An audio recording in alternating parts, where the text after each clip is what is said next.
जी मेरे भाई, इस लेक्चर में हम डिस्कस करेंगे आपसे जो अर्ज की थी, एक तो रेशियोज के एमसीक्यूज और दूसरा बच्चों IS 8 का जो रिसेंट अटेम्प्ट का क्वेश्चन है, ठीक है।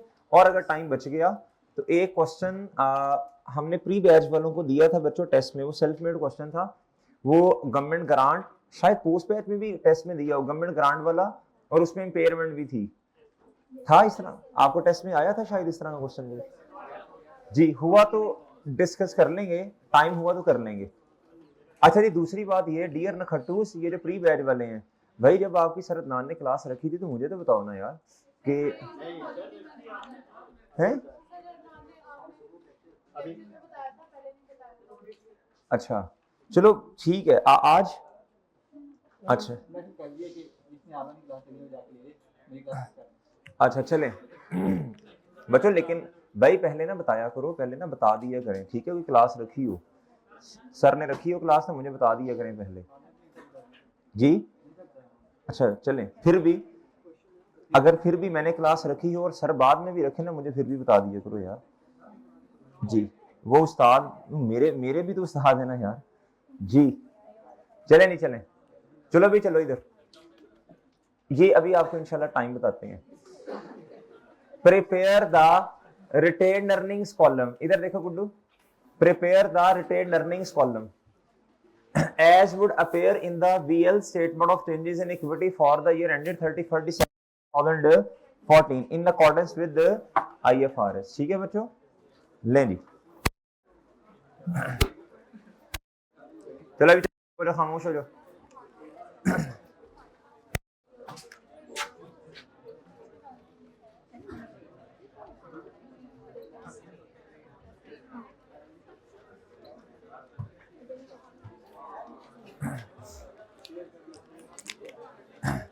भाई चुप हो जाए, खामोश भाई, चुप हो जाना, चुप हो जाओ जी, बस करें, शाबाश। इधर देखें भाई, फॉर्मेट बना लें चेंजेस इन इक्विटी, याद है जी आपको चेंजेस इन इक्विटी का फॉर्मेट। अच्छा चलो भाई, अब आवाज नहीं है, अब खामोश हो जाओ, अब बोलना नहीं है किसी ने, अब जो बोलेगा तो फिर आहो।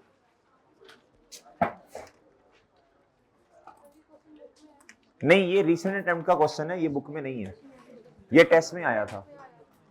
अहमद चुप हो जाओ, खामोश, आवाज नहीं आई आपकी। फरियाद इधर 2 मिनट खड़े हो, जो बोल रहा है इशारा कर दो जरा जी जी। क्या क्या? अच्छा जरा देखें, इस रूम में तो नहीं मेरा चार्जर पड़ा मोबाइल वाला, 4 में भी नहीं है। अच्छा चलें ठीक है भाई, बताएं बच्चों यार, इस तरह करना, इस तरह करें आप ना, एक फोटो कॉपी करवा दें स्प्रिंग 2025 का क्वेश्चन R1 का, ठीक है, R1 स्प्रिंग 25 क्वेश्चन नंबर 5। क्या बोला?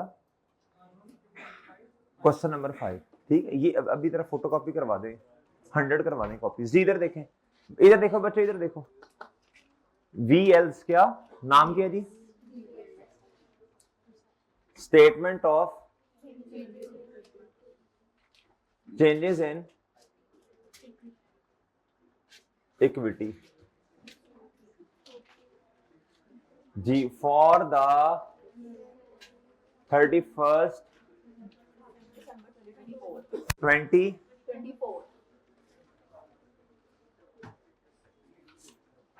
जी। भाई सिर्फ कौन से वाला कॉलम? तो इधर फिर एक्सट्रैक्ट्स लिखने क्या करें?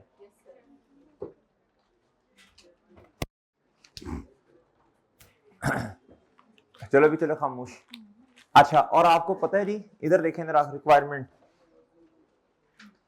कहता है शो कंपैरेटिव फिगर्स, इसका मतलब क्या है जी?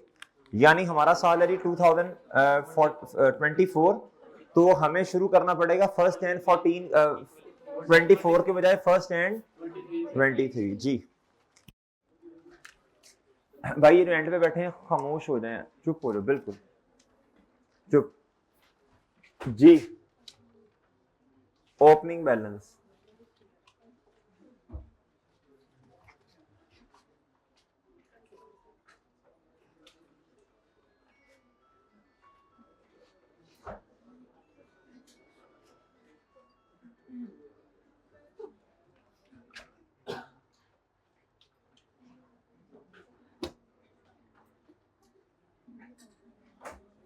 जी 1 जनवरी 2023। जी भाईजान अगर 2023 से पिछले सालों में मसला हो तो फिर क्या करेंगे? तो फिर क्या करेंगे बच्चों? तो फिर आप करेंगे इम्पैक्ट। जी 2 लाइन छोड़ दें, 2 लाइन छोड़ दें, इम्पैक्ट ऑफ प्रायर ईयर या फिर impact of change in accounting policy, ये भी हो सकता है। 2 लाइन छोड़ दें जी 2 लाइन छोड़ के क्या लिखें बच्चों? प्रॉफिट। किस साल का बच्चों? 2023 का। जी जी मोहतरम मुझे बताएं जी जल्दी, शाबाश। बैलेंस है 31 दिसंबर 2022 है कितना? 5। यही है ना? ऐसे ऐसे करो, ऐसे दिमाग को करो, ऐसे ऐसे चेंजेस इन इक्विटी पे जाए वो, ऐसे ऐसे जी 580। जी प्रॉफिट फॉर द ईयर के सर जब चेंजेस इन इक्विटी खुद पढ़ रहे थे तब नहीं गया था इधर जी। कितना जी प्रॉफिट? 200।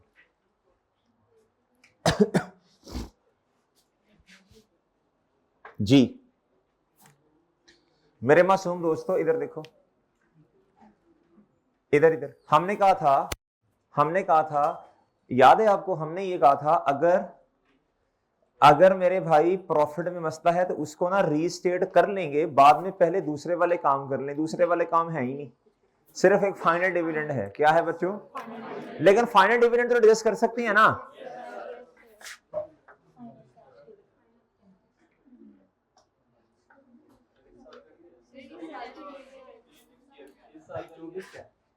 बच्चे ये बैग अपना सही करें। जो फाइनल कैश डिविडेंड, हाँ जी ठीक है, 23 का 24 में जाएगा, 24 का, ठीक है, गुड शाबाश। इस साल तो होगा नहीं जी।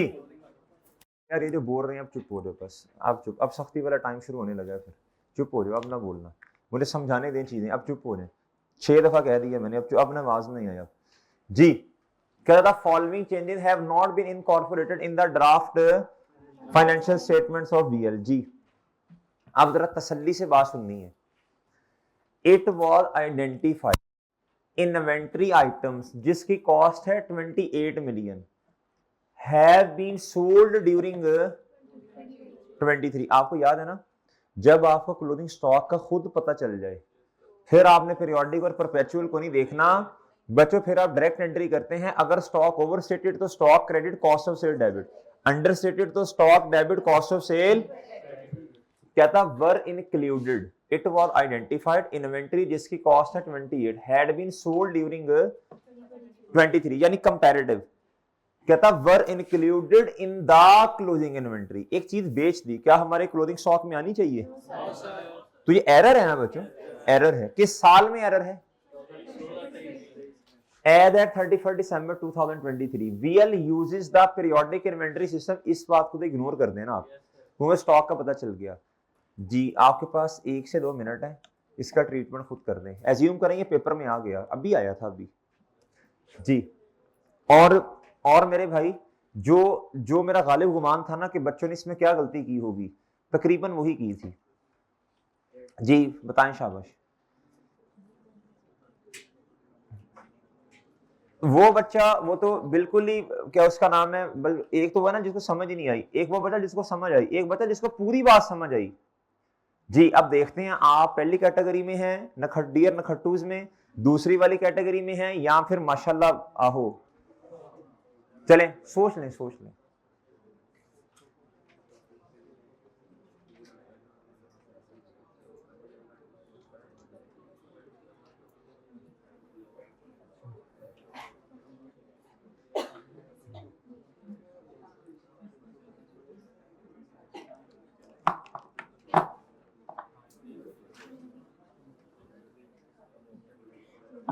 बहरहाल एक चीज का ख्याल करें, पेपर में अकेले के लिए सोचना पड़ेगा अपना अपना।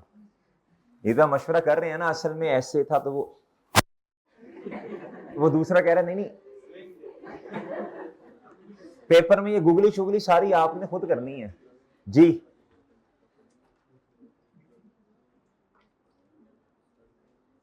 बोले भाई, हाँ बोलो।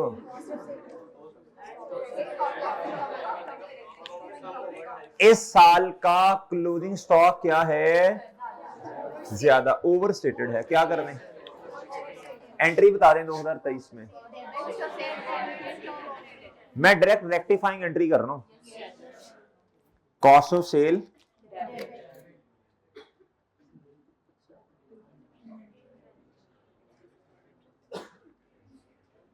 जी, प्रॉफिट एंड लॉस वाली आइटम डेबिट साइड पे प्रॉफिट क्या हो जाएगा,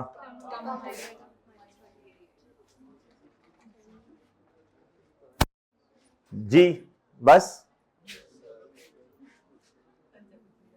बस बच्चों, चलें, और तो कोई इंपैक्ट नहीं आना। वही बात हुई ना फिर, भाईजान क्लोथिंग स्टॉक गोंगलुओ नखटुओ क्लोथिंग स्टॉक वेटेड एवरेज से फाइफो में गया, फाइफो से वेटेड एवरेज, जो वो टेबल नहीं याद आपको, और मेरे भाई मोहानी वाला क्वेश्चन करवाया था आपको, बफर वाला क्वेश्चन करवाया था आपको, बेवकूफो पे अल्लाह के बंदो, जो क्लोथिंग स्टॉक है ये अगले साल का क्या बनेगा, ओपनिंग बनेगा। Closing stock is directly proportional to the profit, मेरे भाई stock is directly proportional to the profit, stock कम तो प्रॉफिट भी कम, लेकिन opening stock is inversely proportional to the profit. अगर हमारे वाले साल का क्लोथिंग स्टॉक क्या है, ओवरस्टेटेड है, तो भैया अगले वाले साल के शुरू का यही नंबर गया होगा अगले साल के स्टार्ट में, तो मेरे भाई अगले साल का ओपनिंग स्टॉक ओवरस्टेटेड है। क्या मेरी बात समझे? और ये प्रॉफिट से इनवर्सली रिलेशन है इसका। क्या है बच्चों? प्रॉफिट से इनवर्स रिलेशन है। हमारे वाले साल का क्लोथिंग स्टॉक क्या है बच्चों, बोलो शाबाश, ओवरस्टेटेड। अगले वाले साल का वही अमाउंट, भाई देखो मिसाल के तौर पे क्लोथिंग स्टॉक होना चाहिए था 500 रुपए का, कितने का बच्चों, ये आ रहा है 528 का। क्या है बच्चों? तो 28 से क्या है, ओवरस्टेटेड है, ये क्लोजिंग ओवरस्टेटेड है। क्या है बच्चों? इस क्लोजिंग ने अगले साल का क्या बनना है, तो ओपनिंग अब क्या है, ओवरस्टेटेड। इसका रिलेशन प्रॉफिट के साथ क्या है बच्चों, डायरेक्ट। इसका मतलब है जी प्रॉफिट भी क्या है, ओवरस्टेटेड। और बच्चों ओपनिंग स्टॉक का रिलेशन प्रॉफिट के साथ, ये 24 है, और ये क्या है बच्चों जी, प्रॉफिट क्या है बच्चों। अब 24 के प्रॉफिट को क्या करना पड़ेगा, 24 का प्रॉफिट बता दें। नहीं है कितना, डन डन मेरे भाई, डन सर जी। और दी ओ ठीक है, ओ ठीक है बच्चों जी, और सही है। उसके बाद फाइनल कैश डिविडेंड 15% जो 2023 का है, ये किस साल में आएगा,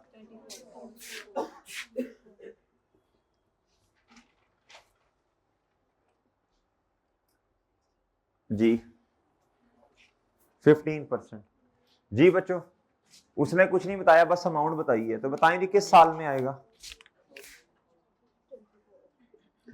और 24 का, लेकिन 24 के बारे में क्या करना पड़ेगा, 24 का कोई ट्रीटमेंट तो नहीं होगा, but it should be disclosed in the, बच्चों ये याद है कोई नहीं, 24 भाईजान 24 का जो हमारे वाले साल का फाइनल डिविडेंड है, ये अगले साल में इसका जाके इंपैक्ट आएगा, लेकिन इसको डिस्क्लोज करना पड़ेगा। 24 में इंपैक्ट नहीं लेना, but it should be disclose in the, ये लिख लेना अभी, आपको मेरा नहीं ख्याल याद है, लिख लें। फाइनल डिविडेंड जिस साल का है उसका इंपैक्ट, फाइनल डिविडेंड जिस साल का है, फाइनल डिविडेंड जिस साल का है उसका इंपैक्ट अगले साल में आएगा।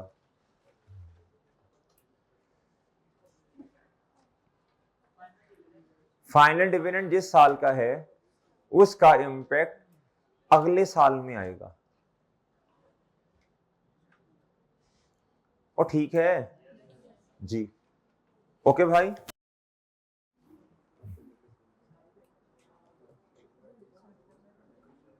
ठीक है जी, फाइनल डिविडेंड जिस साल का है उसका इंपैक्ट उस साल आएगा। आगे लिखें, लेकिन उसे उसी साल में डिस्क्लोज करना पड़ेगा, लेकिन उसे उसी साल में डिस्क्लोज करना पड़ेगा।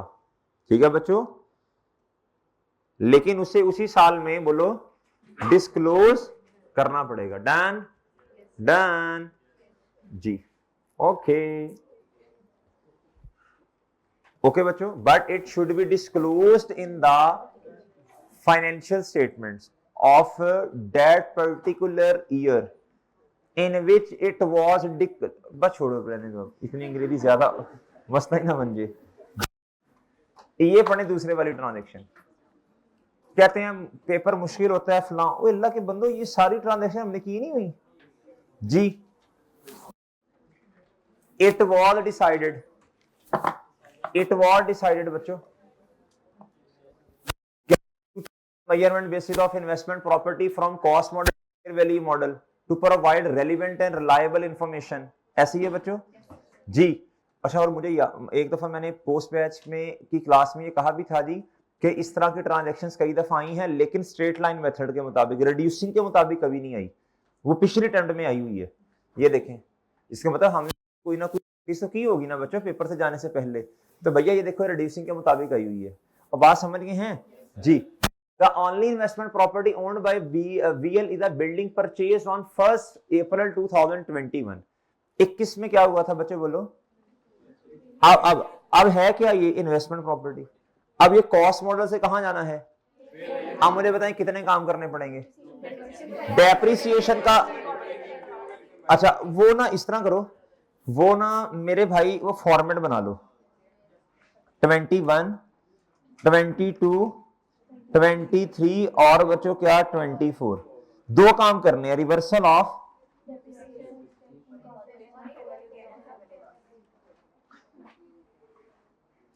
और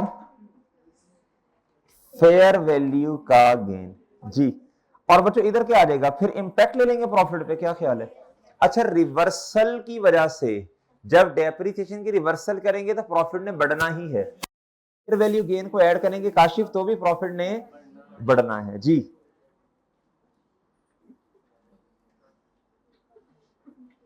जी बच्चों इधर आ जाए। अब आसान काम होता है जी, पहले फेयर वैल्यू को अपडेट कर दो, पहले फेयर वैल्यू अपडेट कर दो ना। हेलो, पहले फेयर वैल्यू क्या कर दो बच्चों। इसके लिए भी हमने एक वर्किंग बनाई हुई है बच्चों, याद और याद है, डेट तारीख और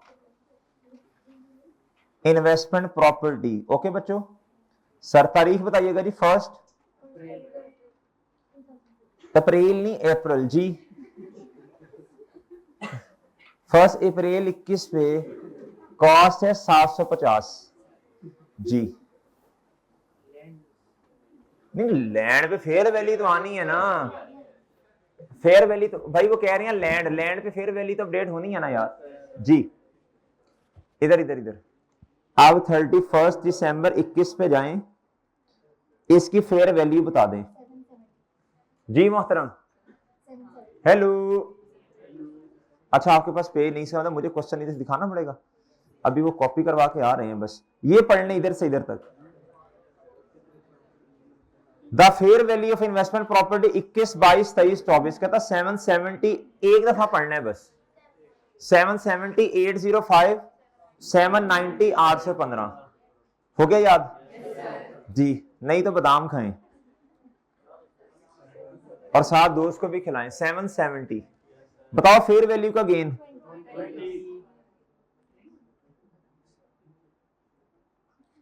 20। ओके, अभी अभी कुछ नहीं करना, अभी कुछ नहीं करना। फिर मेरे भाई 31 दिसंबर 22 पे आ जाएं जी, बादाम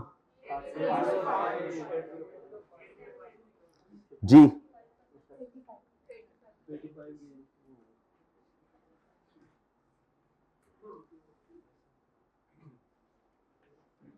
जी मेरे भाई ओके,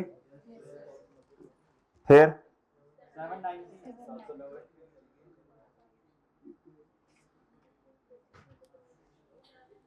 जी सब बच्चे बोल लें जी। जी ये सिर्फ बादाम से नहीं होता, नजरों की हिफाजत भी करनी पड़नी है। अब आप खुद देख लें मेरे भाई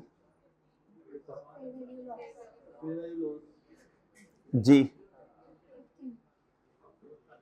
किससे? हर नामहरम चीज से जी। 8। अब आप हालात देख लें बाकी 800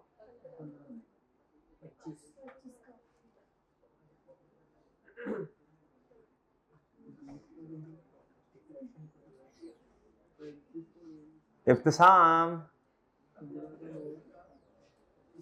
क्या हाल है? ठीक हो? छाती मारने आया? अच्छा अच्छा, सही, ठीक हो? अच्छा जी। जी बच्चों, लो जी 20, इसका बच्चों 35, क्या किया?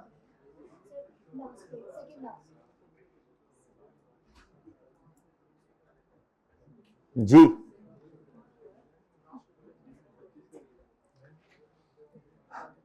जी भाई इधर देख लो, कर लो, ये क्वेश्चन हमें भी आ सकता है पेपर में जी, हमारा भी पेपर है जी। बताएं 20, 35, 15 का लॉस, 15 का और 25 का फिर गेन।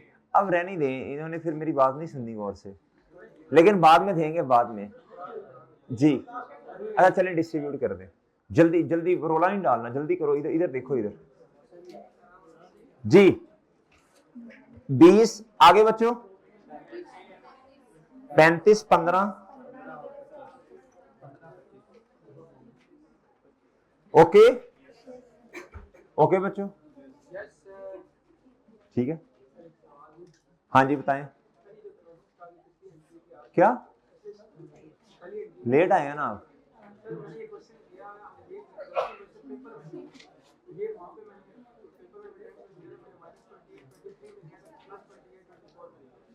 अच्छा बस सुन लें फिर, मुख्तसर किस्सा जामे मगर मुख्तसर।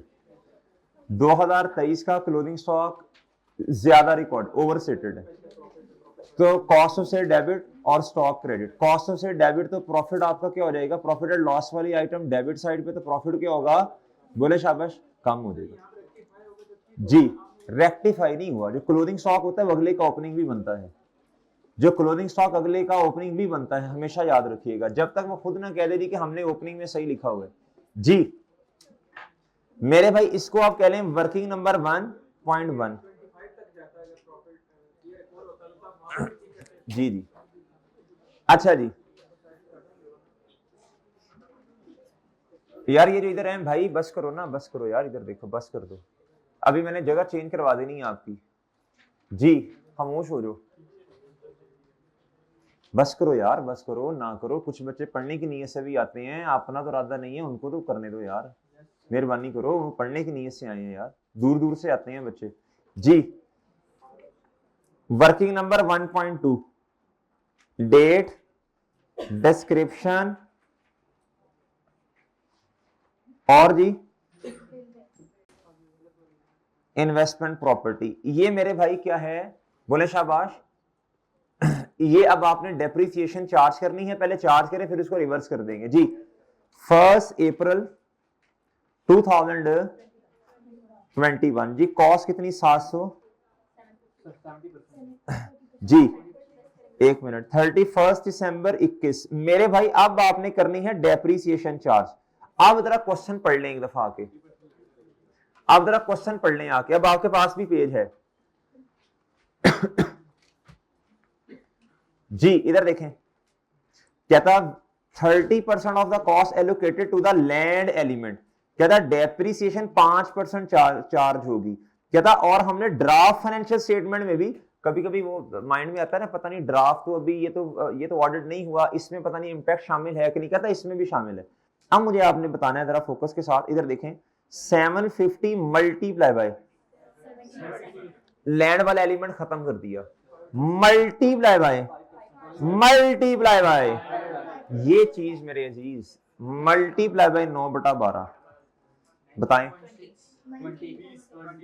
19.6 है 20, बस सिंपल वाइफ जी। जी अच्छा, इसको ना इस तरह कर लेते हैं, इस तरह कर लेते हैं, इधर देखो, शुरू में ना निकाल दें 750 में से 30%, वो फिर बार बार मसला होगा। इस तरह कर लेते हैं, इस तरह, वो ना फिर बार बार मसला होगा ना, असल में चूंकि रिड्यूसिंग है ना, तो वो स्टेट में तो मसला नहीं होता। 750 बताएं, तो बस 5 से ये लो, ओके, इसको सही करवा दो जी। अब सर आपने एक शॉर्टकट बताया था जी, बिल्कुल बताया था, इसको लेकिन ना इधर इसको अगले साल की डेप्रिसिएशन इससे कम आनी है 5% 95, इधर नहीं लगेगा वो फॉर्मूला, इधर 9 महीने है ना, यहां तो पहले इसको 12 कर लो, अब वो रहने दो, छोड़ो उसको, करते करते आपने टाइम वो लगा देना है। देखो वैसे वैसे वैसे तरीका ही होता है, अगर ये पूरा साल डेप्रिशिएट होता ना, तो हमें ना हर साल की बुक वैल्यू की जरूरत नहीं, हमें तो सिर्फ डेप्रिसिएशन चाहिए, ये पकड़ना था। इसने 5% रिड्यूस होना है, 95% रिजल्ट आना है ना, तो 20 मल्टीप्लाई बाय 95% करते हमारा जवाब आ जाता है। लेकिन ये 9 महीने है, या तो इसे पहले 12 महीने करो इसके, छोड़ो यार वो नया कट्टा खुल जाना है जी। बताएं जी, शाबाश। 31 दिसंबर 2022 डेप्रिसिएशन एक्सपेंस बच्चों,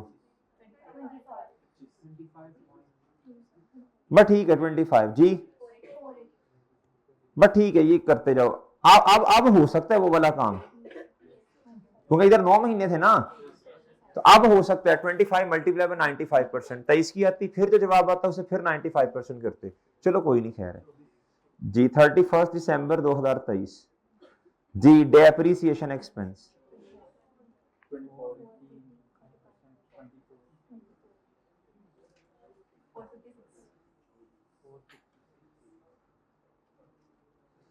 ऐसे ऐसे जल्दी जल्दी जल्दी, जिस तरह माशाल्लाह जुबान चलती है ना जी, वैसे ही ऐसे कैलकुलेशन हो जाए तो मजा आ जाए।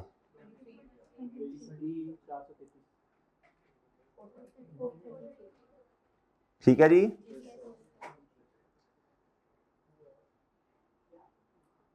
ओके भाई, ले सर आप नोट कर लें।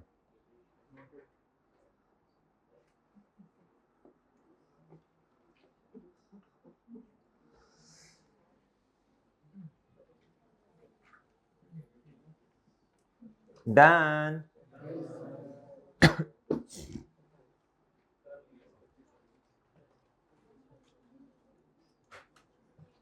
जी बच्चों, एक एंट्री करने लगा हूं बस मैं, बाकी फिर आप खुद देख लीजिएगा।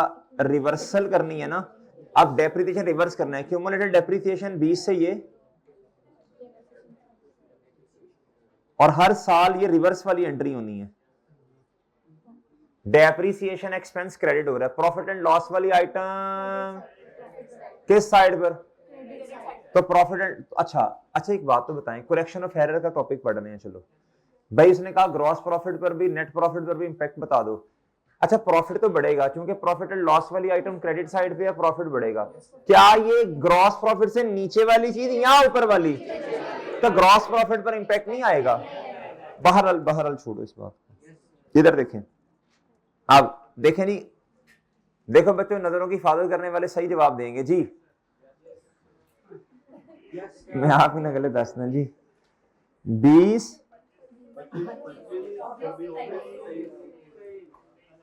ओके ओके बच्चों, अच्छा जी। आप इधर देखो भाई, रिवर्सल ऑफ, एक दफा समझ लो फिर नोट कर लेना, रिवर्सल ऑफ डेप्रिसिएशन की वजह से भी प्रॉफिट बढ़ा, और ये तो वैसे ही बढ़ गया 40 से बढ़ा कितना, हाँ ओए बताओ बच्चों, ये क्या, ये लॉस आया था ना, इसकी वजह से प्रॉफिट कम होगा, ये बढ़ेगा, कर लो नोट। यार इतना कोई मुश्किल क्वेश्चन नहीं था ये, समझ रहे हो जी। अभी इंशाल्लाह आपको जब पास पेपर एनालाइज करवाऊंगा ना, लेकिन इसके लिए टाइम चाहिए होगा, वो आप इंशाल्लाह निकालेंगे टाइम जी, वो आप इंशाल्लाह टाइम निकालेंगे। देखो इस अटेम्प्ट में ये क्वेश्चन आया था, इसको हम इतना सॉल्व कर सकते हैं भाई, इसका बड़ा फायदा होता है। लास्ट टाइम ना मुझे स्टूडेंट्स ने ये फीडबैक दिया था कि सर कॉन्फिडेंस हमें ना, सेशन तो हमने पढ़ा लेकिन कॉन्फिडेंस हमें आया था, पता नहीं सेकंड लास्ट क्लास थी या लास्ट, मुझे याद नहीं, जिसमें एनालाइज करवाया था, कि सर वो जब एनालाइज करवाया था ना यार, इस अटेम्प्ट में देखो इसको इतना सॉल्व किया जा सकता था, इसको इतना, ये क्वेश्चन इस तरह सॉल्व करना था, इतना कहते सर उस बैठ के अल्हम्दुलिल्लाह हमें कॉन्फिडेंस आ गया था, हमारी तैयारी ठीक है, 4-5 पास पेपर्स हमने देख लिए, डूएबल है, मसला नहीं है इंशाल्लाह। मेरी बात समझ रहे हैं बच्चों? जी। और अल्हम्दुलिल्लाह वो बच्चे पास भी थे। तो हम भी इंशाल्लाह जब 4-5 रीसेंट अटेम्प्ट के पास पेपर्स ओपन करके इधर हम एनालाइज करेंगे ना, आपको इंशाल्लाह कॉन्फिडेंस आ जाएगा। लेकिन करेंगे कम, एक दफा जरा सिलेबस वाइंड अप हो जाए हमारा। जी वो ठीक है मेरे भाई, फिर कॉन्फिडेंस आएगा कि यार इंशाल्लाह इंशाल्लाह कर लेंगे, कोई इतना बड़ा मसले वाली बात नहीं है। जी वही चीजें रिपीट हो रही होती हैं, वही चीजें आती हैं, बस टाइम मैनेज करना है हमने। जी मेरे मासूम दोस्तों आ जाओ जी। यार ये नई ट्रांजैक्शन हमने की थी, मुझे बताओ जी। आप बताओ बच्चों, इधर देखो, अब हमने उल्टा स्टार्ट करना है काम, याद है ना आपको? जी भाई 24 का profit please, 48 okay sir. Working का रेफरेंस दे दें, वर्किंग नंबर 1 कर लेना इसे।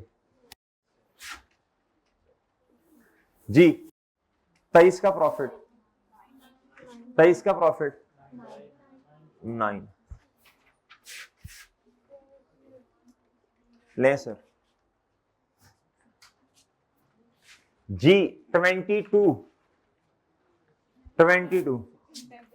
आप देखो बच्चों, ये एरर है या चेंज इन अकाउंटिंग पॉलिसी? इस तरह अकाउंटिंग पॉलिसी, ये ना इस तरह की लफ्जों पे गौर से लिखना, इनको एग्जामिनर माइंड करता है इस तरह की बातों पर। सही है बच्चों? जी चेयरमैन आई तो मेरा भाई कॉटन तो पहना है, लेकिन बार बार कभी आ रहा है कभी जा रहा है। इम्पैक्ट ऑफ चेंज इन, जी अब ये 2 सालों के मसले हैं भाई, इधर देखें। 22 में प्रॉफिट कितने से बढ़ा, और भाई 21 में,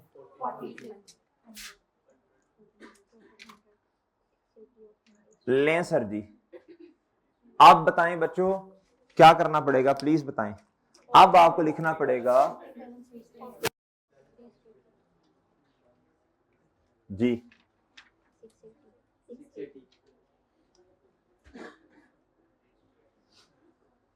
जी कितना जी, 680 जी, हाँ जी बच्चों ये भी तो रीस्टेटेड है ना।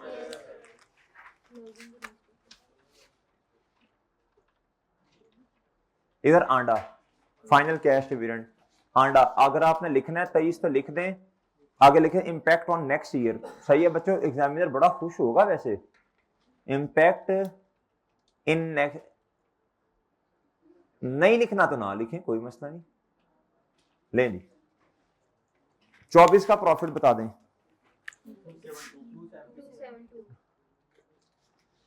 और ये फाइनल डिविडेंड हमने पहले ही लिख लिया। इसमें से तो 10 के 10 नंबर आ जाने चाहिए थे। चलो नहीं आते यार, 8-9 तो आ जाते ना, 7 आ जाते। जिन्होंने पेपर दिया था मेरे भाई, आप वो देखें क्या गलती की। लेकिन परेशान नहीं होना, वो बच्चा फिर कहता सो यार इतनी छोटी सी गलती की वजह से यादें, क्या इस किस तरह शेर है, यादें माजी अजाब है यार, छीन ले मुझसे, लेकिन हाफजा पहले ही कोई नहीं है तो वो तो बेड़ा गर्क हो जाने। ये दुआ नहीं करते बच्चों, इधर देखो, इधर हाफजा हो तो फिर यार जी, इधर देखें इधर, हाँ जी जी बच्चों।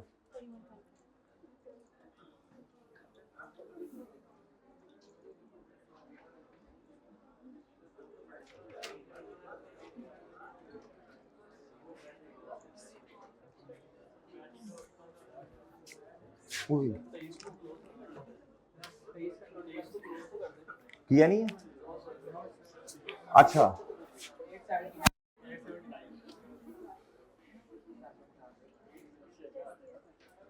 ये कितना था,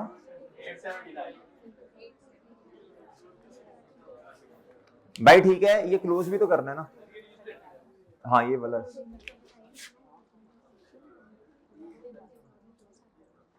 रीस्टेटेड रीस्टेटेड रीस्टेटेड, इधर नहीं लिखना, ये पहले क्लोज करें, फिर ये ऐड करें, ये लेस करें, 971। रेशियोज के एमसीक्यूज निकाल लें,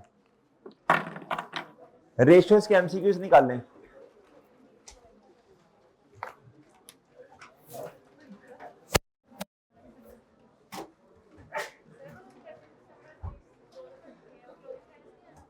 किधर?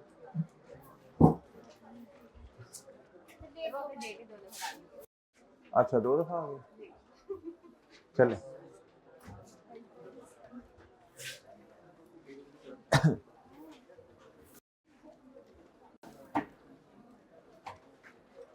अली इसकी ना पिक लो, इसकी पिक लेनी है, इसकी भी पिक, ये नई किताब में नहीं है।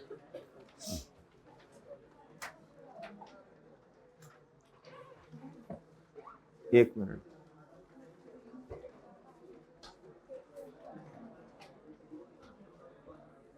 जी बच्चों रेशियोज के एमसीक्यूज निकाल लें।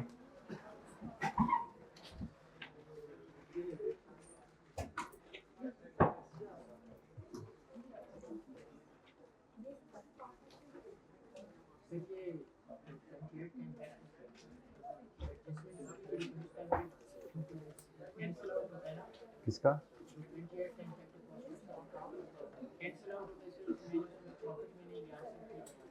नहीं लो ना, उसके नंबर हैं भाई, उसके मार्क्स नहीं नीट है। हाँ भाई भाई इधर देखो यार, एक दफा ऐसी तरह देखो जरा, पिछली टर्म के जो एमसीक्यूज आए थे, investment properties initially measured at, जी बताएं, कॉस्ट इंक्लूडिंग एक्सक्लूडिंग, ऐसे ही है। बाकी भी अब कर लोगे इंशाल्लाह, आसान थे, मसला नहीं था।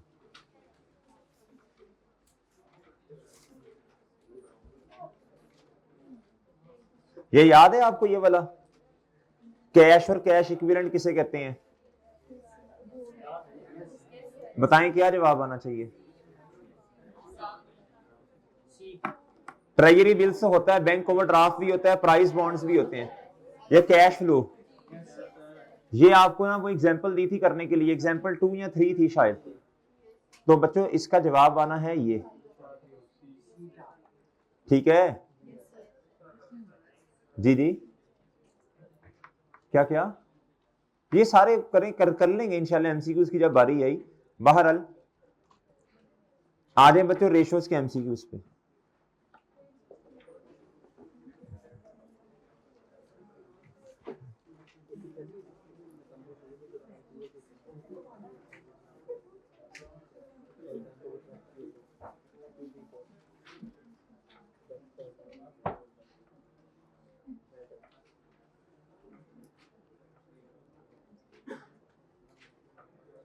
जी भाई बस बस खामोश, बस करो यार, बस करो भाई, बस करो जी। यार ये ना आगे आना भाई, आगे आना, आ जाओ आगे। इस्लामाबाद वाला भाई जो है, आ जाओ जल्दी करो, जल्दी शाबाश, आगे आ जाओ, जल्दी करो भी जल्दी, 1 मिनट मारो। अब जो बोला उसे आगे इधर बिठाते जाना, जल्दी जल्दी आ जाओ, शाबाश जल्दी करो भी जल्दी, टाइम शॉर्ट है, जल्दी जी। क्वेश्चन नंबर 41 जी, क्वेश्चन नंबर 41 जी, कहता if the entity uses periodic inventory system, कहता what would be the effect of the correction. जी आ जाओ जल्दी जल्दी जल्दी, शाबाश, टाइम कम है, तंग ना करो, जल्दी आ जाओ। अब आपकी बारी है भाई, ये जो 2 बैठे हैं, अब आपकी बारी है जी। कहता जी after the preparation of draft financial statement it was discovered that the inventory items, कहता lost in a fire accident. ये नॉर्मल लॉस है, एबनॉर्मल लॉस है? एबनॉर्मल लॉस है। क्या है बच्चों? Abnormal loss. कहता वर इग्नोर्ड टुगेदर, एंट्री बता दें एबनॉर्मल लॉस की। पीरियोडिक सिस्टम है, इसमें देखना है, इसमें देखना है आपने, वो तो क्लोजिंग स्टॉक के बारे में होता है ना जी। एबनॉर्मल लॉस डेबिट और परचेजेस क्रेडिट। इधर जी अब भाई मेरे दोनों प्रॉफिट एंड लॉस वाली आइटम्स, ये वाली जो प्रॉफिट एंड लॉस वाली आइटम है ना, ये वाली, इसका इंपैक्ट सिर्फ किधर आएगा, बोलो शाबाश? ये प्रॉफिट एंड लॉस वाली आइटम, प्रॉफिट क्या हो जाएगा शाबाश? 10 रुपए से कम। ये परचेजेस जो है ना मेरे भाई, ये प्रॉफिट एंड लॉस वाली आइटम क्रेडिट साइड पे आ रही, प्रॉफिट बढ़ेगा, लेकिन ये जीपी से ऊपर वाली चीज है, इससे ग्रॉस प्रॉफिट भी इंक्रीज होगा। और अब इधर देखें, ग्रॉस प्रॉफिट तो इंक्रीज हो गया, 10 से समझ आ गई है, लेकिन नेट प्रॉफिट एक दफा ऊपर वाले की वजह से डिक्रीज, इसकी वजह से इंक्रीज, तो नेट प्रॉफिट पर इंपैक्ट, ओवरऑल कोई इंपैक्ट नहीं आया नेट प्रॉफिट पर। ठीक है, दोबारा समझ लें, ये पास पेपर का क्वेश्चन है, मैंने उल्टा शुरू करवाए हैं पास पेपर के क्वेश्चंस पहले।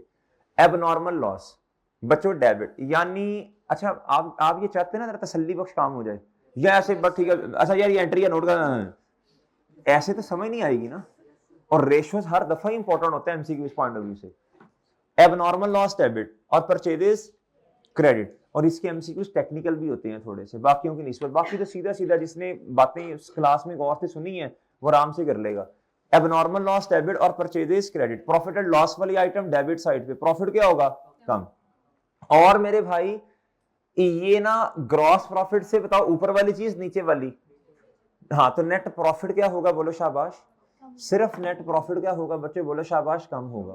परचेजेस प्रॉफिट एंड लॉस वाली चीज मेरे भाई क्रेडिट साइड पे प्रॉफिट बढ़ेगा, और ये जीपी से ऊपर वाली चीज जीपी भी बढ़ेगा और नीचे वाले प्रॉफिट्स भी बढ़ेंगे। अब बच्चों नेट प्रॉफिट एक दफा बढ़ रहा एक दफा कम हो रहा, कैंसल आउट, जीपी एक दफा बढ़ा बच्चों जीपी इंक्रीज होगा, और बच्चों इधर नो इंपैक्ट आ जाएगा नेट प्रॉफिट पर। डन डन बच्चों डन जी जी। क्या था जी, quick and current ratio of a business, क्या था जी एज ऑन 31 दिसंबर। भाई ये कौन सी रेशियो है जी, क्विक, और ये क्या है, if inventories at that date amounted to rupees कितना बच्चों 45 मिलियन, कितने मिलियन बच्चों 45। अब मेरी बात जरा गौर से सुननी है आपने, इधर देखना भाई इधर देखना मेरे भाई क्विक रेशियो के अंदर, क्विक रेशियो का formula current asset minus inventory divided by current liability. Current liability 1 है, इसे क्या एज्यूम कर लें 100 कर लें, 100 कर लें, करंट लायबिलिटीज 100। और मेरे भाई ये 1.25 का मतलब क्या है 120। अब जरा गौर से सुननी है बात, इधर देखें उसका क्वेश्चन क्या है, कहता करंट लायबिलिटीज बता दें। इधर देखें, इधर देखो गुड्डू, इसका मतलब है जी करंट लायबिलिटीज क्या है बच्चों 100 एज्यूम की हमने 100, और ये क्या है बच्चों बोलो ये है 45। अब जरा गौर से सुनना, इसका मतलब है इन दोनों का जो डिफरेंस है, इन दोनों का, ये मैं 25% कह सकता हूं, कह सकता हूं बच्चों 25% कह सकता हूं। भाई आप तसल्ली कर लें अपनी, और भी तरीके हैं लेकिन ये जरा आसान है मेरे ख्याल से। दोनों का डिफरेंस क्यों आ रहा है, इन्वेंट्री की वजह से। कितने परसेंट होगा बच्चों 25% होगा ना बच्चों। ये 25% जो है ना ये कितना है 45, कितना है लाइबिलिटीज है 100% कह लें, ये 1.25 जो है इसे आप कह लें 125%। इसी तरह ही है ना, हमें 125% वाली अमाउंट चाहिए या 100% वाली चाहिए, और बात समझे हैं। अब इधर देखें 45 कितने पे पड़ा हुआ है बताएं, इससे अगर तो आपको करंट एसेट्स चाहिए तो ले जाए 125 पे, अगर मेरे चांद आपको चाहिए करंट लायबिलिटीज तो ये लो, ये बनेगा आपका ओके। क्या ख्याल है, अगर आपको सिंपल कॉन्सेप्ट इसका पता है ना, इन दोनों का डिफरेंस क्या होता है, इन दोनों का डिफरेंस है बच्चों, इसका मतलब है जी 1.25 टाइम्स करंट रेशियो ज्यादा है किससे, क्विक। अगर इन्वेंटरी निकाल दो दोनों बराबर हैं, इसका मतलब है, इसका मतलब 25% क्या है इन्वेंटरी, वो है कितनी 45 divided by 25 multiply by, okay okay जी डन। ले सर 39 का जवाब देना है आपने। क्या था, एक company cash balance have increased from last year, ध्यान से कैश बैलेंस बढ़ रहा है, which of the following events could account for this जी। कहता बढ़ रहा डिलेड पेमेंट्स बाय डेटर, इससे तो कम होगा बच्चों। शॉर्टनिंग द क्रेडिट पीरियड, भाई आप धड़ाधड़ करके पेमेंट्स कर रहे हैं तो कैश बैलेंस कम होगा। Acquisition of a long term loan at a high interest rate, loan ज्यादा तो कैश भी तो ज्यादा होगा ना भाई। क्या था, a decrease in final dividend propose by the director, भाई ये बच्चे कहते सर फाइनल डिविडेंड हमने कम दिया, भाई उसका सवाल तो पढ़ो तो सही, कहता proposed by the director. Propose का मतलब है डायरेक्टर्स ने कहा 5 रुपए डिविडेंड होना चाहिए पर शेयर, तो अप्रूव करते हुए ना मेंबर्स ने क्या दिया, नहीं 4 रुपए कर दो, क्या कर दो। और भाई बात समझे हैं, इसकी वजह से तो इम्पैक्ट होता है, किताबों में एक चीज रिकॉर्डेड है उसके साथ मुआवजा करना, क्या मुआवजना करना, क्या बात समझ आई बच्चों? तो ये जवाब आपका चार्ली सही है। ये तो भी ट्रांजैक्शन हुई नहीं है ना, और बात समझे हैं जी। नेक्स्ट, ओहो आंखें बंद, आंखें बंद करो जी। 38 पे आए जी। कह रहे हाँ खोलो खोलो। Which two of the following would improve gearing ratio of a company. अब देखो गेयरिंग रेशियो का फॉर्मूला माइंड में ले, D divided by D plus E. मैंने अज्यूम ये किया, मैंने कहा जी डेट 60 है, फिर 60 और ये 40 है। अब उसका कॉस्ट, इसका मतलब 60% है ना ये रेशियो। अब जरा समझिएगा, कहता जी विश टू इंप्रूव कर रही हैं, क्या कर रही हैं बच्चों? अच्छा, इंप्रूव का मतलब क्या है? गेयरिंग रेशियो कम होने को इंप्रूवमेंट कहते हैं, ज्यादा होने को नहीं कहते भाई। ये रिवर्सल है। क्या है? इंप्रूव का मतलब है, देखो ये तो 60% मेरे भाई, देखो ना 60% क्या उसका नाम है जी, क्या है बोलो शाबाश, गेयरिंग। तो भाई इस ये डेट का कम होना, इसका मतलब इंप्रूवमेंट हो रही है। क्या हो रही है बच्चों? जी इधर देखें, इसका मतलब है जी इधर देखें, ये ऊपर वाला, ये नीचे वाला, ऊपर वाला नीचे भी सेम अमाउंट से आ रहा है। मेरी बात समझे कि नहीं समझे? अब जरा गौर से सुननी है बात। कहता जी issuance of share at discount, issuance of share at, बताएं जी इसका जवाब क्या होगा? जब आपने शेयर इशू कर दिए, बोलो शाबाश, डिस्काउंट। अच्छा, चाहे डिस्काउंट पे करें, जिस पे मर्जी करें, इक्विटी बढ़ी ना। जब नीचे वाला आपका बढ़ गया, रेशो क्या हो गई? कम हुई। तो ये इंप्रूवमेंट है ना बच्चों, है ना? देखो लिख लो किसी जगह पे, भूलना नहीं है, गेयरिंग रेशो का कम होना इंप्रूवमेंट है। और समझे हो? ओ भाई इतना ज्यादा लोन है, कम होना क्या है बोलो शाबाश, इंप्रूवमेंट। आगे, repayment of a bank loan, जी लोन कम हो गया ना भाई, ये तो इसमें तो कुछ सोचने की भी जरूरत नहीं है। जब आपने लाइबिलिटी कम कर दी, जारी सी बात है गेयरिंग रेशो क्या होगी? कम ही होनी है ना। तो बिल्कुल अच्छी बात, बढ़िया बात है ये जी। और ठीक है, इशुएंस ऑफ बोनस शेयर, इसका तो यार देखो, share premium, debit, share capital, credit, equity पे चेंज ही कोई नहीं है। Disposal of land at its carrying value, ये तो कैश डेबिट हो जाएगा बच्चों, और बुक वैल्यू क्रेडिट हो जाएगी। नो गेन नो लॉस, ठीक है ना, इक्विटी पे कोई फर्क नहीं आना। ये दो है, ये देखो ना, अब ये पास पेपर्स में आए हुए हैं सारे। चले जी, कहता which of the following statement are सही? कहता giving incentive to customer to pay on time, कहता आपने डिस्काउंट दे दिया कस्टमर्स को ताकि टाइम पे पैसे आए, would result in decrease debtors turnover in times.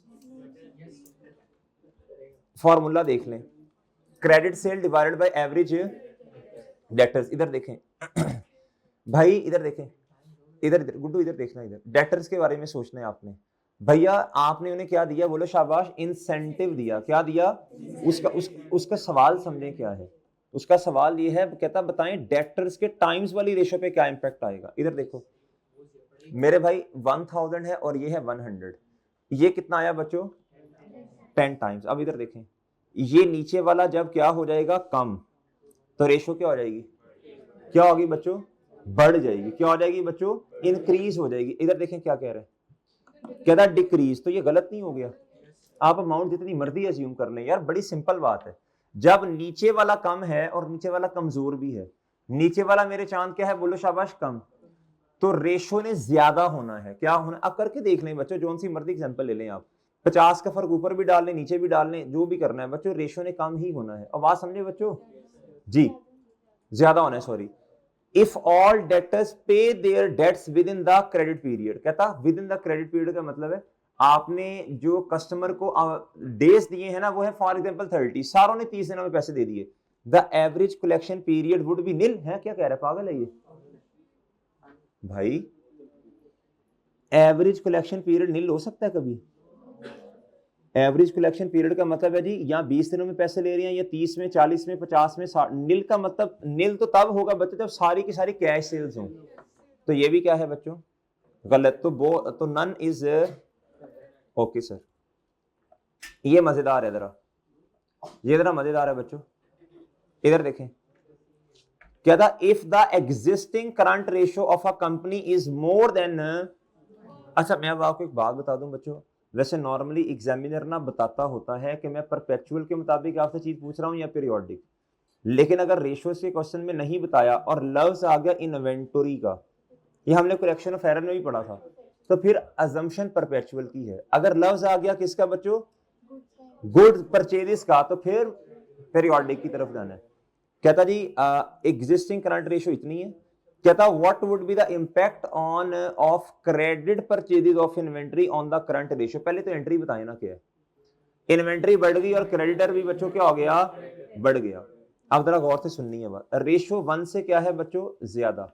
अब 1 से ज्यादा तो अपनी मर्जी का नंबर एज्यूम कर ले, मैं ना 1 को 100 एज्यूम करूंगा इधर। बच्चों मैंने ये एज्यूम किया, मैंने कहा जी ये है 150 डिवाइडेड बाय क्या 100, यानी मैंने ये बना ली, 1 से ज्यादा कर ली ना मैंने, 1 से ज्यादा कर ली, और सही है। अब ऊपर वाला भी ज्यादा और नीचे वाला भी ज्यादा, अपनी मर्जी की अमाउंट बता दे, 20-20 कर लूं या 10-10 कर लूं, 10-10 किया, ऊपर वाला भी ज्यादा नीचे वाला भी ज्यादा। कमजोर कौन है, नीचे वाला। कमजोर कौन है, तो नीचे वाले के पॉइंट ऑफ व्यू से इंपैक्ट लेना है आपने, कमजोर के। भैया नीचे वाला कमजोर है, नीचे वाला क्या हो रहा, बढ़ रहा, तो रेशो क्या हो जाएगी, लेकिन 1 से बच्चों फिर भी ज्यादा ही होगी। आप जौन सी मर्दी दुनिया जहां की एग्जांपल ले लें बच्चों, क्यों 1 से ज्यादा होगी, क्योंकि करंट एसेट ज्यादा है। आप जो भी रेशो रखोगे करंट एसेट तो 100 से ज्यादा ही रखोगे ना, और बात समझे हो, 105 रख दोगे, 200 रख दोगे, 160 कर दोगे, और बात समझे हैं। तो ये एमसीक्यू अच्छा एमसीक्यू था। ये क्या था बच्चों, अच्छा इसमें बच्चे कहते हैं डिक्रीज हो रही है, और मेरे चांद डिक्रीज तो हो रही है लेकिन 1 से फिर भी ज्यादा रहनी, क्योंकि एसेट से ज्यादा है। क्या है, 1 का मतलब होता है 0.7 पे चले जाना, और बात समझे बच्चों, और बात समझे, हेलो जी। यार ये वाला जो है ना, चलो देखते हैं आप बता सकते हैं कि नहीं। अच्छा रेशियोज की ना लिमिटेशंस भी हैं, मैं पढ़ाऊंगा इंशाल्लाह, आपको पढ़ाऊंगा रेशियोज की लिमिटेशन है। क्या लिमिटेशन, इधर देखो बच्चों अगर आप अकाउंटिंग पॉलिसी चेंज कर लो, एक होता है वाकई ही चेंज होने वाली थी, एक था रेशियोज बेहतर करने के लिए की, फेयर वैल्यू मॉडल पे चले गए कॉस्ट से, और प्राइसेस ऊपर जा रही थी, तो मेरे भाई फेयर वैल्यू गेन आने की वजह से प्रॉफिट क्या हो जाना है, बढ़ जाना, प्रॉफिटेबिलिटी रेशियोज क्या हो जानी है, बढ़ जानी। प्रोविजन एस्टीमेट्स जो है, एस्टीमेट मेरे भाई आपने प्रोविजन पहले डेटर्स पे प्रोविजन लगाई थी 10% डाउटफुल पे, अब आप कहते हैं नहीं 4% लगा दो, 2% लगा दो, आपका डाउटफुल डेट एक्सपेंस क्या होना है, तो आपका प्रॉफिट क्या होना है। तो कभी कभी लोग ना रेशियोज का गलत इस्तेमाल करते हैं, जानबूझ के अकाउंटिंग पॉलिसी चेंज करते हैं बच्चों, आवाज समझे हैं, और बच्चों एस्टीमेट का इस्तेमाल सही नहीं करते। और कभी कभी ऐसा भी होता है बच्चों, एक एक्सपेंस ऐसा था रेवेन्यू, उसको बना दिया क्या, बोलो शाबाश, कैपिटल एक्सपेंस। जब कैपिटल एक्सपेंस बनाया तो इसने तो अब नंबर ऑफ ईयर्स की बेस पे एसेट की कॉस्ट में ऐड कर दिया ना, किसी एक साल के प्रॉफिट में से कम करना था, आपने इसे 4-5 सालों में फैला दिया, प्रॉफिट क्या हो गया, बढ़ गई। मैं पढ़ाऊंगा इंशाल्लाह, अभी तो ऐसे हमें तसल्ली नहीं हुई मेरी, अभी तो पढ़ाएंगे, जरा लॉजिकली आपको बताएंगे बातें। बहरहाल इसके लिमिटेशंस हैं, कहता है यूज डिफरेंट, एक कंपनी की पॉलिसी कॉस्ट है, एक कंपनी की फेयर वैल्यू है, तो रेशो तो चेंज आनी ही आनी है बच्चों। और एक कंपनी प्रोविजन लगाती है 5%, एक लगाती है 10% पे, डिफरेंस तो आना आना है बच्चों, तो समझ रहे हो। एक कंपनी स्ट्रेट लाइन मेथड पे डेप्रिसिएशन चार्ज करती है, एक करती है मेरे भाई रिड्यूसिंग पे, डिफरेंस तो आना ही आना है। तो this is the limitation of, लोग उन रेशियोज को सामने रखते हुए डिसीजन ले लेंगे, हालांकि जब भी आपने रेशियोज को सामने रखना है तो आपने ये भी देखना है मेरे भाई के पॉलिसीज क्या है किस कंपनी की, एस्टीमेट्स क्या है किस कंपनी के। मेरी बात समझ रहे हैं, this is limitation of counting, this is limitation of ratio, use of different accounting policies and estimate, हाँ ये लिमिटेशन है। यूज ऑफ डिफरेंट, अच्छा ये बाद में, different inflation rates in different years, हाँ इस वजह से भी रेशियो का फर्क आता है। मिसाल के तौर पे इन्फ्लेशन रेट 10% हो गया, अब महंगाई हो गई है, कॉस्ट ज्यादा हो गई है, लोग समझेंगे लो जी प्रॉफिट कम हो रहा है, मसला बन गया, हालांकि कंपनी तो बुरा परफॉर्म नहीं कर रही, कंपनी तो सही परफॉर्म कर रही है जिस तरह लास्ट टाइम परफॉर्म किया था, लेकिन हमारा प्रॉफिट कम क्यों हो रहा है, वो कॉस्ट ज्यादा हो गई है। क्या हो गई है बच्चों, इन्फ्लेशन की वजह से। This is also a limitation. Company pursuing different strategies, हाँ बिल्कुल, कुछ कंपनीज जो है बच्चों डिस्काउंट ज्यादा दे रही हैं, कुछ कम, इस तरह की चीजें भी होती हैं। तो ये 3 लिमिटेशंस हैं। फॉर्मूला क्या कंपनी चेंज कर सकती है बच्चों रेशो का, ये तो पूरी दुनिया में same ratio, same formula, this is not a limitation of. अब आंखें बंद करें, कर लो डरा ना करो, मैं इधर ही हूं जी। जी बच्चों इधर आए बच्चों, क्वेश्चन नंबर 34 पे आए। असल में मैंने इसलिए खोला, वो 7 वर्किंग्स की हुई है ना, तो उसका फायदा हो जाता है। कहता which two of the following factors could cause a company's gross profit percentage on sale to be above then expected level. ये बात आपको समझाई थी, ग्रॉस प्रॉफिट की परसेंटेज बढ़ रही है बच्चों। अगर वॉल्यूम का चेंज है ना, तो कॉस्ट ऑफ सेल और सेल प्राइस दोनों पे सेम इंपैक्ट आएगा। कहता over statement of closing inventory, अगर क्लोजिंग इन्वेंट्री बढ़ रही है तो मेरे भाई ग्रॉस प्रॉफिट भी बढ़ेगा।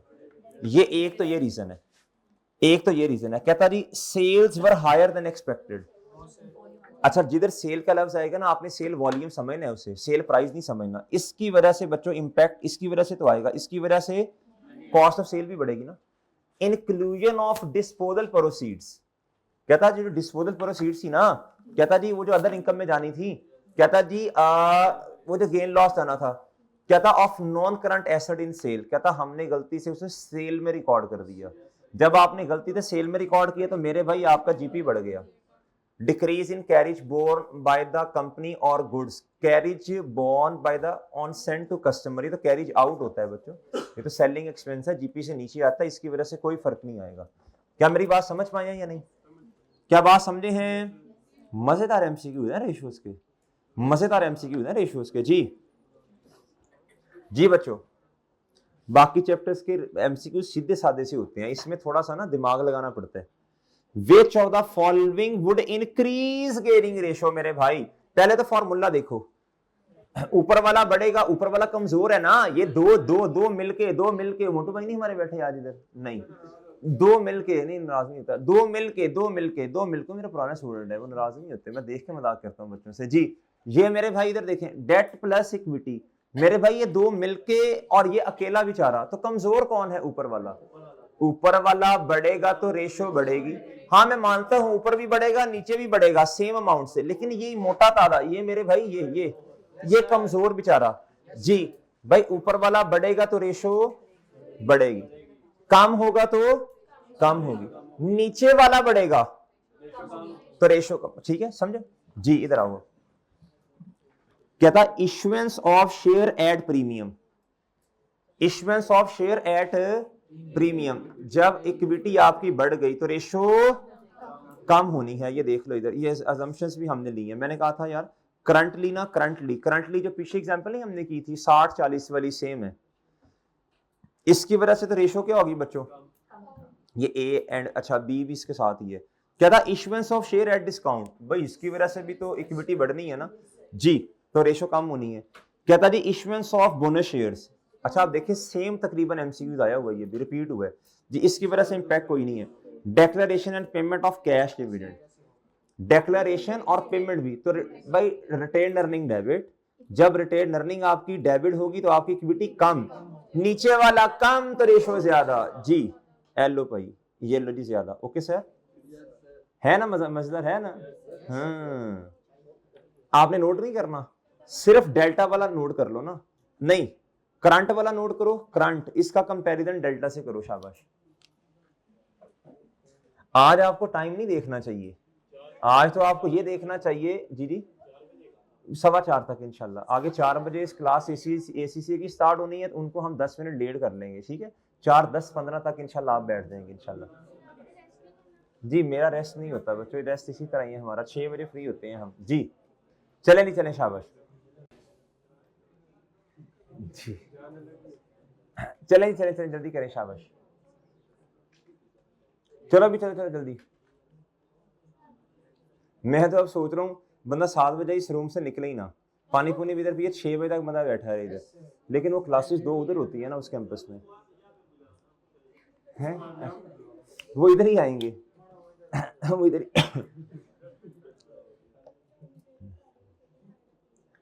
चलो अभी चलो, शाबाश। ये और इसका कंपैरिजन इससे करो ना जी, गुड वाली पिएगा है? अच्छा इधर देखें इधर चलो संडे वाले दिन करेंगे, अभी टाइम शॉर्ट है ना, उसमें पौना घंटा लगा देना जी सर। चले भी चलो, ये कर लिया, ये लिखना है मैं तो कहता हूँ पर रोजाना आधा घंटा लगा लेना हम, अगर आए हाय मजा आ जाए। तैयारी का जो लेवल है ना, सबसे उसने हाथ खड़े कर, तुमने ही नहीं आना। अगर मैं तुम्हारी क्लासेस गिनूं ना मेरे चांद, तो तकरीबन तुम्हारी क्लासेस 10% भी नहीं है, और इस तरह हाथ तुमने खड़े किए हैं कि मैं खड़ा आना है, बुलाओ। चले जी, क्वेश्चन नंबर 32। बच्चे ये ना साथ साथ असल में हजम भी करने हैं ये वाले एमसीक्यूज।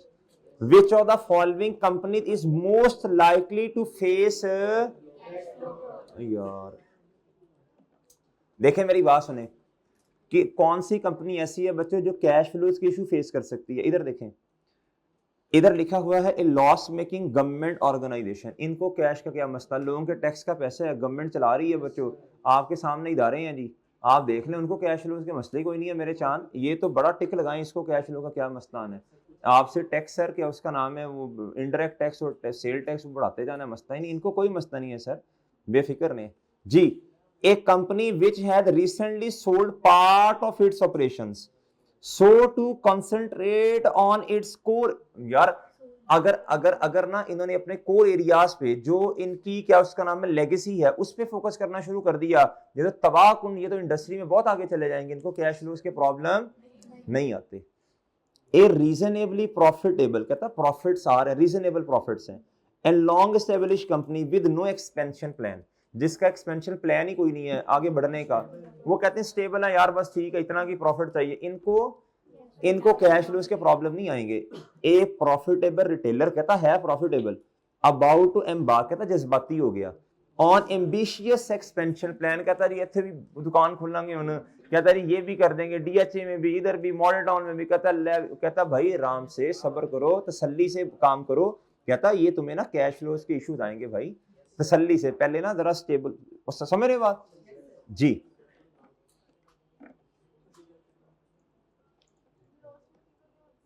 लॉस मेकिंग का मतलब कि प्रॉफिट नहीं हो रहा ना, लेकिन इनको गवर्नमेंट की सपोर्ट है बच्चे, इनको जब नुकसान होगा तो गवर्नमेंट ने कहा हम हैं ना पीछे, करो जी। अब मैं आगे नहीं ज्यादा बताना चाहता वरना डिटेल तो इसकी बहुत है बच्चों जी। वो कहते हैं कोई नहीं नुकसान हो रहा, ज्यादा बेहतर है, ज्यादा बेहतर है टैक्स, चलें बहरहाल छोड़े इन बातों को। A debtor turnover of 6 times means that,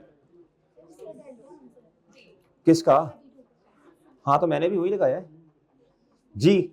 A debtor turnover of 6 times means that, बताएं दी, a debtor turnover of 6 time means, भाई फिर इसका मतलब है साल में 6 दफा पेमेंट, तो 2 महीने बाद पेमेंट हो रही है ना, बताएं जवाब जी।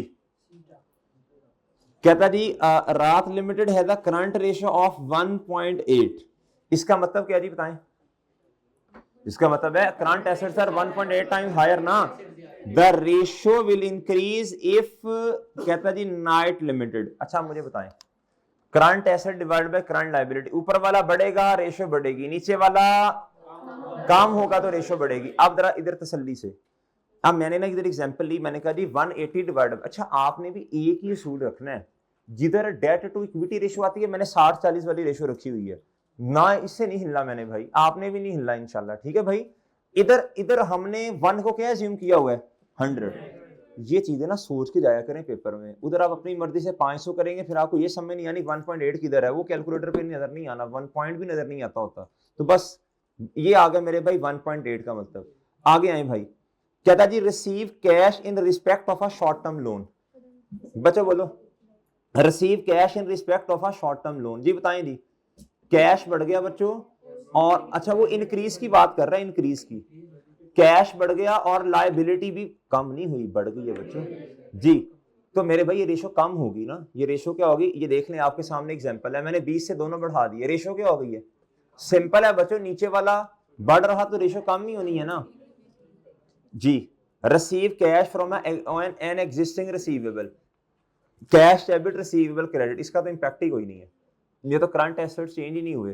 कहता पेइंग पेस, कहता an existing trade payable, page अब दोनों रेशो, अब दोनों कम हो रहे हैं ना, कैश भी कम और लायबिलिटी भी कम। ये लो बच्चों, ये मैंने चार्ली में क्या किया, मैंने 20-20 से दोनों कम कर दिए, तो कमजोर नीचे वाला है ना बच्चों। अगर आपको ना समझ आए तो आप बना के देख लेनी, आपने फौरन डबल एंट्री से आपने कहना कैश भी कम और लायबिलिटी भी कम, सेम अमाउंट रखनी है, तो 2 आ गया, डन। डन है मेरे भाई, नीचे वाला कम हो गया ना, नीचे वाला कमजोर है तो रेशो क्या हो जाएगी, बढ़ जाएगी। क्या था जी, परचेज इन्वेंटरी ऑन क्रेडिट जी, इन्वेंटरी डेबिट और ये भी मेरे भाई क्रेडिटर भी, तो सेम अमाउंट से जब बढ़ेंगे तो मेरे मासूम दोस्त, सर आपने परचेजेस क्यों नहीं की यार, असल में ना इन्वेंटरी का लफ्ज है ना, तो परपेचुअल सिस्टम एज्यूम करना रेशियोज में, रेशियोज में कह रहा हूं मैं जी, इन्वेंटरी डेबिट क्रेडिटर क्रेडिट, तो दोनों बढ़ रहे हैं, लायबिलिटी भी बढ़ रही है और बच्चों एसेट भी बढ़ रहा है, और क्या हो रहे हैं बच्चों, तो बताएं बच्चों अब क्या करें, दोनों बढ़ रहे हैं, लेकिन कमजोर नीचे वाला ज्यादा बढ़ेगा तो रेशो कम हो जाएगी जी। जिसने नोट करना जल्दी से कर सकता है इसको, ये करंट है जी, 4-10 तक बस जितना हो गया हो गया, ना भी सारे पूरे हुए तो हमने कोई धक्के से पूरे नहीं करने, रेशियोज के एमसीक्यूज टेक्निकल भी हैं और इंपॉर्टेंट भी हैं, इस पे दिमाग लगता है रेशियोज के एमसीक्यूज पे, बाकी तो बच्चों जिसने साथ साथ बातें सुनी है गौर से ऐसे टिक टिक लगाते जाने बस।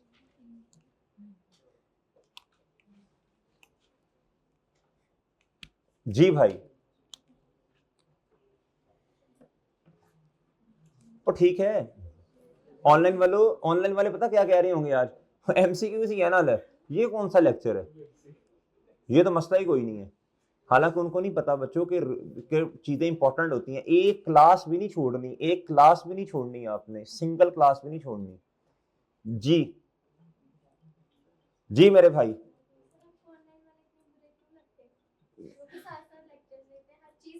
ओए बच्चों करते हैं लेकिन मोटिवेट नहीं करना उनको, debt equity ratio is debt equity ratio is जी, और इधर देख जी, debt equity ratio is a sub part of, बच्चे उनको भी साथ साथ लेके चलना ना, मोटिवेट उन्हें उन्हें बातें करेंगे तो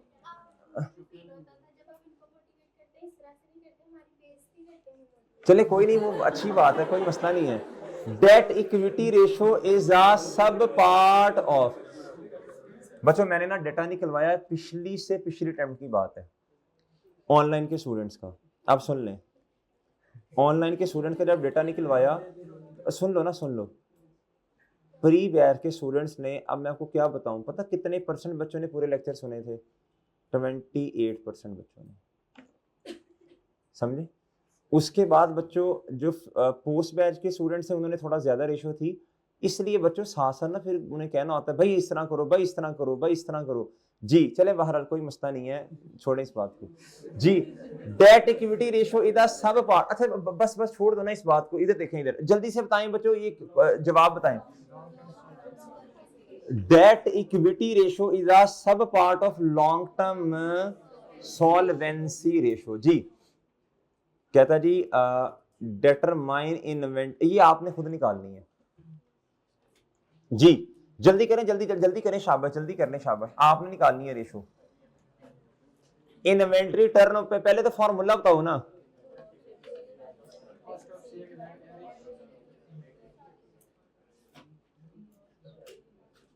जी बच्चों चलो भी, चलो काम करो जल्दी करो, क्वेश्चन करो जल्दी करो जी। भाई पहले ना आपने बताएं मार्जिन किस पे लगता है, मार्जिन सेल 100 25, ये कितना बच्चों 75, चलो भी चलो जल्दी निकालो ना, 320 डिवाइडेड बाय ये 100 पे पड़ा है, multiply by 75, cost of sale बताएं 240 जी, divided by average inventory, opening भी है क्लोजिंग भी है, 31 प्लस 29 डिवाइडेड बाय 2, ठीक है जी बताएं जी कितना आया, 8 टाइम्स आई, ओके सर, ओए ओके है,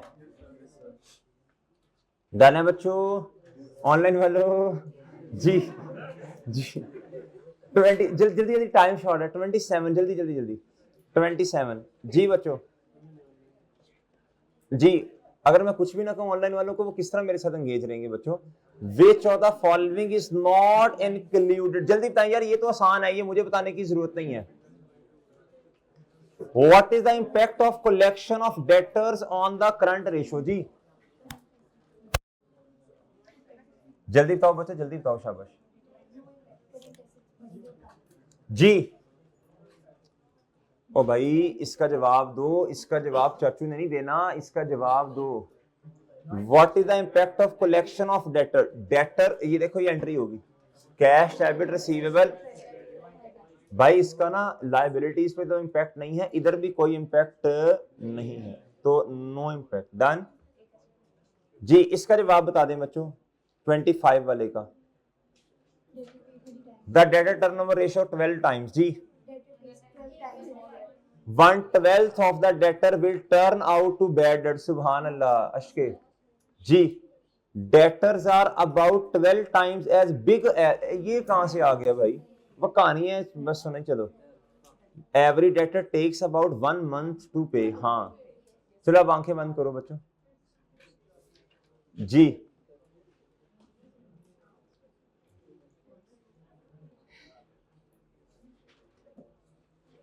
जी वर्क ये पेंडिंग है बच्चों, पेंडिंग पी, ये सही था पी, अभी मैं बता दूंगा जी। भाई ये ख्याल करने वाली pharmacy limited has a current ratio 1.6 और क्विक रेशियो कितनी बच्चों? इसको ना नंबर्स में किस तरह लिखेंगे आप, नंबर्स में कैसे लिखेंगे बताएं? अच्छा लेकिन ना इधर इधर मसला ये है, इधर देखो गुड्डू, इधर मसला ये, इसने ना मिलियन में डेटा लिया। किस में डेटा ले लिया? मिलियन में असल में डेटा लिया। ठीक है बच्चों, कहता करंट लायबिलिटीज कितनी है बच्चों? 10 मिलियन। फिर ना हमें 10 के पॉइंट ऑफ व्यू से सोचना पड़ेगा, क्या ख्याल है? सही है, तो फिर इस तरह कर लेते हैं ना, ये कर लो ना ऐसे 10 मिलियन, इसको इस तरह कर लो 16 और इसे कर लो बच्चों क्या 10, और क्विक रेशियो को कर लो बच्चों 12 और इसे क्या कर लो 10। अच्छा जी, कहता what is the value of companies, क्या बच्चों? कहता जी करंट एसेट्स कितनी बच्चों? यार ये तो बहुत सिंपल है बच्चों, इधर देखो, इधर देखो ना, ये तो इस तरह ही पता चल गया बच्चों 16 बन रहे नहीं, तो ये 1.6 है ना, तो भैया ये 16 मिलियन अगर ये है तो इसका 1.6 टाइम क्या बनेगा? सिंपल वाइफ जी, तो सही है ना, लाइफ लवाइफ मेरे भाई, लवाइफ जी। जी मेरे भाई, liquidity ratio is also known as जी क्विक रेशियो, एसेट एस रेशियो। तो जवाब क्या बना? Alpha. Which ratio is considered as safe of margin of solvency? ये आपको नहीं, खैर इसका पता होगा, मैं बता देता हूं बच्चों, इधर देखो, विच ratio is considered safe margin of solvency. इधर देखें, क्विक रेशियो जो होती है ना, वो नेक्स्ट स्टेप है करंट रेशियो का, उसमें से तो आप ना इन्वेंट्री को भी माइनस करते हैं। क्या करते हैं बच्चों? भाई इनको बुलाओ, जमाई वाले भाई, इन दोनों को बुलाओ। ओ हेलो, ओए गुड्डू, उसकी तरफ देखी जा रहा है, इधर देख यार, इधर बातें किए जा रहे हैं, बातें किए जा रहे हैं, क्या क्या खुसर खुसर, मैं इधर पढ़ाई जा रहा हूँ, पढ़ाई जा रहा हूँ, क्या बातें कर रहे हो बताओ, क्या बातें कर रहे हो? हैं प्राइवेट है? हाँ इधर देखो, अब नहीं इधर देखना, शायद अब तुम्हें शर्म आ जाए, 4-5 मिनट हो गए मैं देखी जा रहा हूँ, देखी जा रहा हूँ, पता नहीं यार कौन सी इस तरह की डिस्कशन चल रही है जी। कहता which ratio is considered as safe margin of solvency. भाई किधर जा रहा है ये, किधर जा रहा है, किधर जा रहे हो, किधर है? कौन कौन आया, कौन है?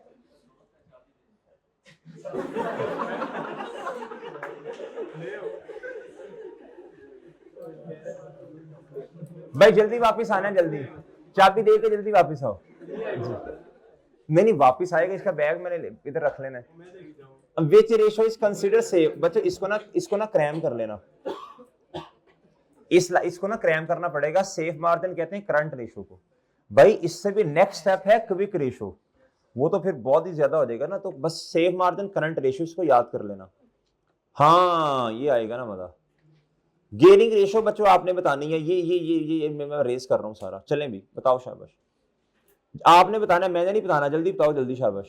Gearing ratio debt divided by debt plus equity जी। लोन नोट्स क्या होते हैं बच्चों? लायबिलिटी। 5% लोन नोट्स क्या है बच्चों? ऑर्डिनरी शेयर्स क्या है बच्चों? 6% रिडीमेबल इक्विटी, बोले जी इक्विटी, इक्विटी ना रिडीमेबल है बच्चों, लाइबिलिटी वो इरिडीमेबल होते हैं। रिटेन्ड अर्निंग्स ये दोनों क्या है, इक्विटी। चले लोन है बच्चों कितने, 3, और 3 ही क्या है बच्चों, जी जल्दी से बताएं बच्चों, जो मैं ग्रीन हाईलाइट कर रहा हूं ना ये लोन है, और येलो वाले क्या हैं, इक्विटी। जी बताएं बच्चे जल्दी, शाबाश, जल्दी सब बच्चे कर लें कैलकुलेट। डेट 32, ये कितना बना, डेट कितना बना, 32 प्लस 24 प्लस 16 डिवाइडेड बाय 72, नीचे भी गेयरिंग रेशो है ना, 80 प्लस 104 प्लस शामा पै गई भाई, कितना आया, इसका मतलब है 24% जो है वो डेट एक्वायर किया हुआ है, बाकी फिर 76% इक्विटी होगी। जी जी बच्चों, ओ ठीक है, हाँ जी यार ये तो अब आसान है, ये तो अब खुद भी कर लोगे आप। इधर देखो गुड्डू, अदील लिमिटेड है द ट्रेड पेएबल कितना 12,000 एंड बैंक ओवरड्राफ्ट कितना बच्चों, अच्छा इसका मतलब है लायबिलिटीज 15,000 की बनी ना, its current ratio is 2.5 and quick ratio कितनी बच्चों 1.5।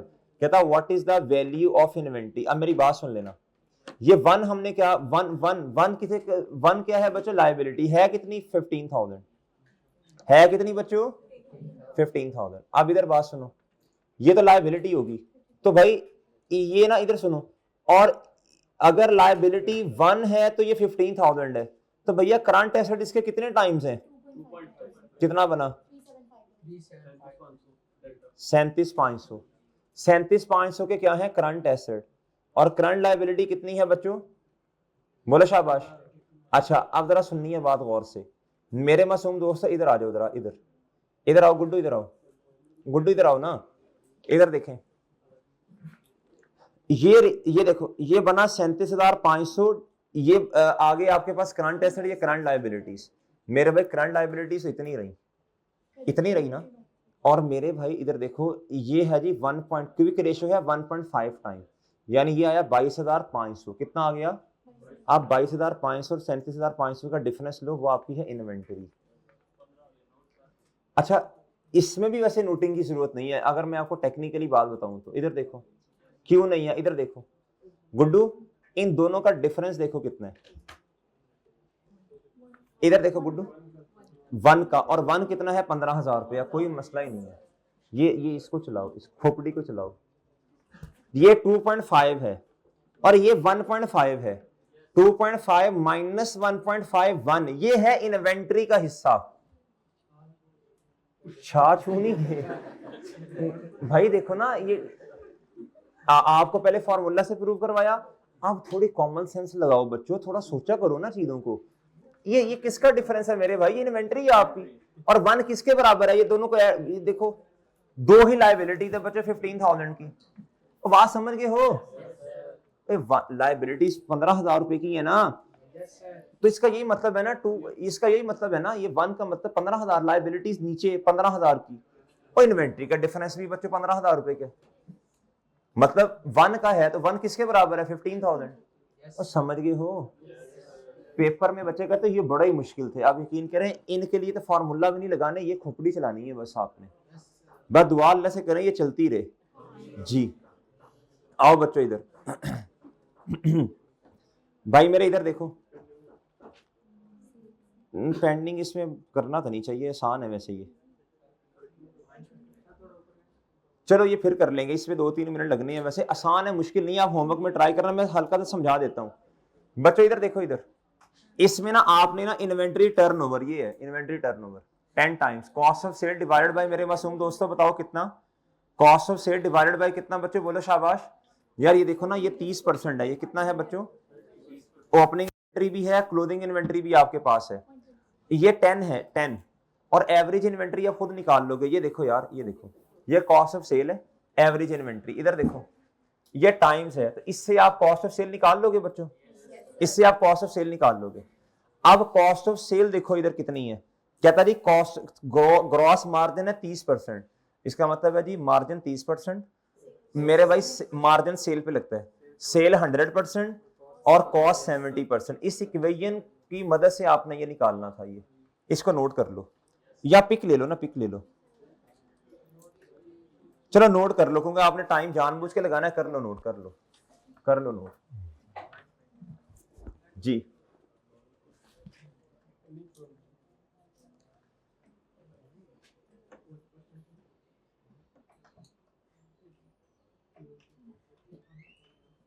इधर ही रहे आप भी, वो बच्चे आते हैं तो उन्हें कहें कि आ गए हैं, चलो 2-3 मिनट वेट कर लेंगे, कोई नहीं, उनको नोट्स तो दो यार, आसिम को सेंड किए हुए हैं मैंने, सेल टैक्स के भी और दूसरे भी।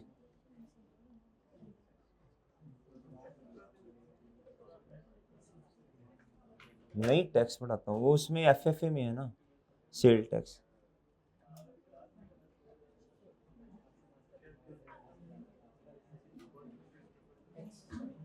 चलो भी, चलो जल्दी, शाबाश।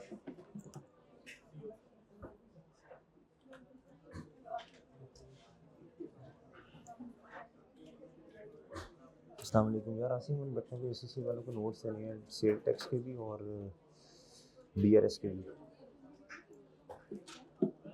जी जी बच्चों, टाइम तो इंशाल्लाह रोजाना ही होता रहेगा, टाइम का क्या है। अच्छा चलो, जितने 1-2 मिनट में हो गए, इधर देखो, बच्चा कहता what is the return on long term funds. बच्चे लॉन्ग टर्म फंड का मतलब समझा दो। Long term fund, long term funds, funds equity plus, और बच्चों लॉन्ग टर्म फंड का मतलब है कहां कहां से फंड्स अरेंज कर रहे हो, अल्लाह तुम्हें अकल दे। तो बच्चों लायबिलिटी प्लस इक्विटी। इधर देखो आप जरा गौर से, इधर देखो भाई, इधर देखो, इधर भाई, इसका फॉर्मूला क्या है, रिटर्न ऑन लॉन्ग टर्म। इधर रिटर्न ये होगा PBIT divided by debt plus equity. अब इसमें इधर देखो, ये मेरे भाई क्या आ गया, इन दोनों को ऐड करो, रिजर्व को और इसे, ये 5400, ये लोन आ गया, ये 7200 आया। कितना आया बच्चों? और बच्चों ये आया जी operating profit. Add other income और अदर एक्सपेंस इसमें नहीं है, तो बच्चे 1430 और डिवाइडेड बाय दिस। ये तो बहुत आसान से एमसीक्यूज था, जवाब आ गया बच्चों आपके पास। आ गया सर? 16 वाला मुझे खुद करवाना पड़ेगा। चलो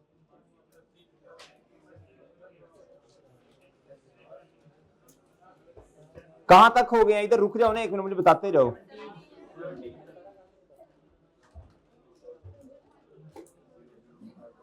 चलो ठीक है फिर यार, ओके, कल इंशाल्लाह थोड़ी देर बैठ जाएंगे फिर हम। कल बैठेंगे आधा पौना घंटा बस, थोड़ी देर बैठेंगे कल इंशाल्लाह भाई। ओके, अल्लाह हाफिज।